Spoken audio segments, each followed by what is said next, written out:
Bismillahirrahmanirrahim. Assalamualaikum warahmatullahi wabarakatuh. Sahabat Superpedia yang dimuliakan Allah, semoga kita selalu dalam keadaan sehat walafiat. Amin. Wahai rajaku, aku sanggup mendatangkan istana Balqis kepadamu, bahkan sebelum engkau mengedipkan mata. Nabi Sulaiman alaihissalam adalah raja yang memimpin semua makhluk, baik dari manusia, bangsa jin, hewan maupun tumbuhan.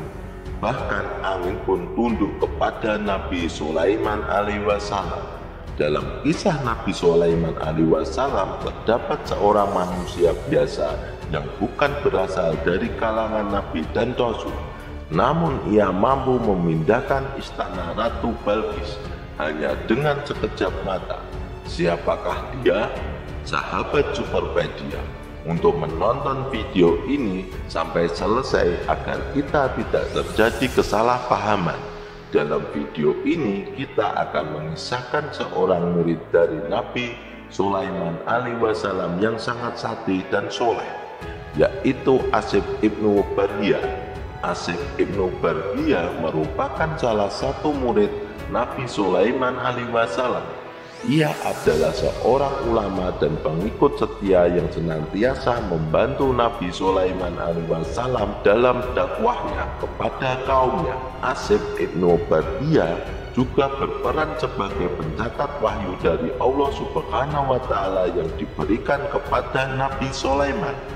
Suatu ketika Nabi Sulaiman alaihissalam bertanya kepada para pembesarnya, "Siapakah di antara kalian yang sanggup mendatangkan istana Ratu Balqis ke sini sebelum mereka sampai di sini?"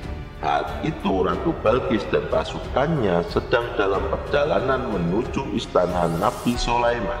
Istana Ratu Balqis berada di negeri Yaman, sementara istana Nabi Sulaiman alaihissalam berada di Palestina. Jarak antara Yaman dan Palestina kurang lebih 240 km.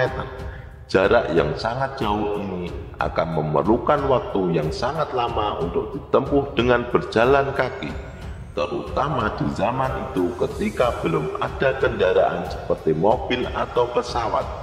Bahkan di zaman modern saat ini tidak ada peralatan canggih yang mampu menyelesaikan dalam waktu singkat.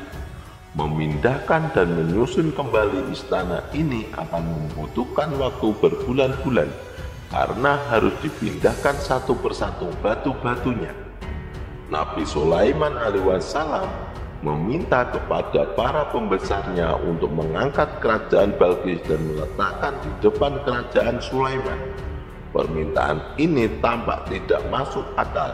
Namun salah satu pembesarnya, yaitu Ifrit, raja para jin dan jin yang terkuat di antara semua jin, berani menyanggupi tantangan tersebut.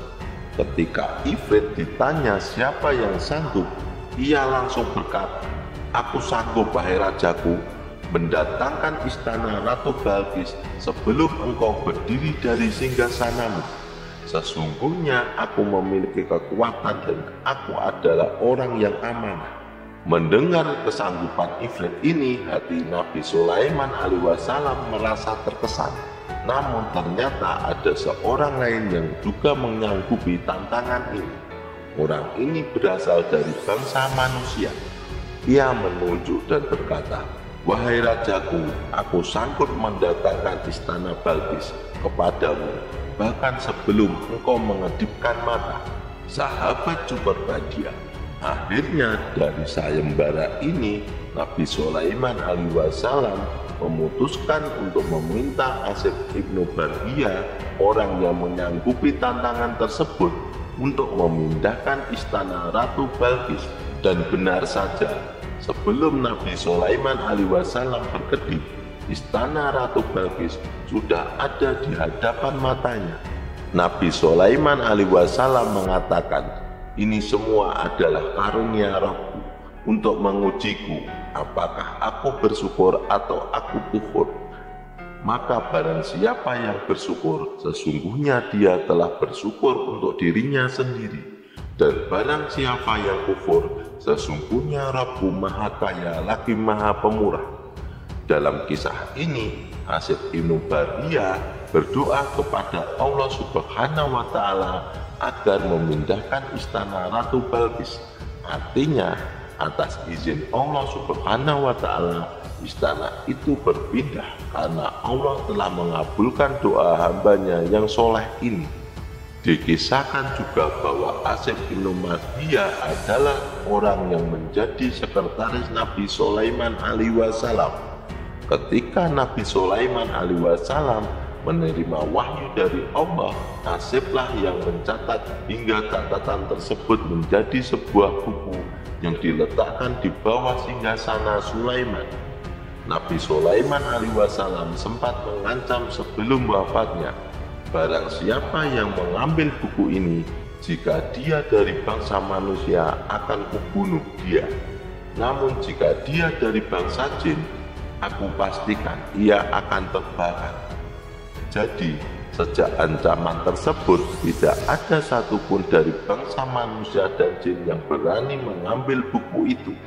Buku tersebut tetap berada di bawah singgasana Nabi Sulaiman alaihi wasallam hingga akhirnya Nabi Sulaiman alaihi wasallam meninggal dunia di atas singgasananya dalam keadaan terduduk. Setelah beberapa hari dari kematiannya, singgasana tersebut dimakan rayap dan terjatuh Nabi Sulaiman alaihi wasallam yang sudah meninggal dari singgasananya. Pada saat itu manusia dan jin terkejut karena ternyata rajanya telah lama meninggal dunia. Kejadian ini tidak diketahui oleh siapapun, bahkan Ifrit yang paling sakti pun tidak tahu, menandakan bahwa jin sebenarnya tidak mengetahui hal-hal yang gaib. Sahabat Superpedia yang dimuliakan Allah, setelah kabar meninggalnya Nabi Sulaiman alaihi wasallam tersebar, barulah orang-orang berebutan untuk mengambil buku yang ada di bawah singgasananya. Buku tersebut akhirnya jatuh ke tangan jin Ifrit yang mencampur firman Allah dalam buku itu dengan kalimat-kalimat sihir. Disinilah sejarah awal mula sihir dimulai. Memang dalam Al-Quran dan hadis tidak disebutkan siapa nama orang yang memindahkan istana Ratu Balqis ini. Namun Al-Imam An-Nasai meriwayatkan dari Abdullah ibnu Abbas bahwa orang yang memindahkan istana tersebut adalah Asif Ibnu Barhiyah. Namun ada juga sebagian ulama yang melemahkan hadis ini karena sumbernya berasal dari Al-Mital Ibnu Al-Sadi. Dikatakan bahwa meskipun Al-Mital dikenal sebagai orang yang jujur, hafalannya bermasalah. Wallahu a'lam bishawab. Demikianlah kisah tentang Asif Ibnu Barhiyah. Semoga kisah ini bermanfaat. Lebih dan kurangnya mohon dimaafkan. Yang benar datangnya dari Allah Subhanahu wa Ta'ala. Kesalahan datangnya dari saya pribadi sebagai manusia biasa. Sampai jumpa di video selanjutnya. Saya akhiri. Wassalamualaikum warahmatullahi wabarakatuh.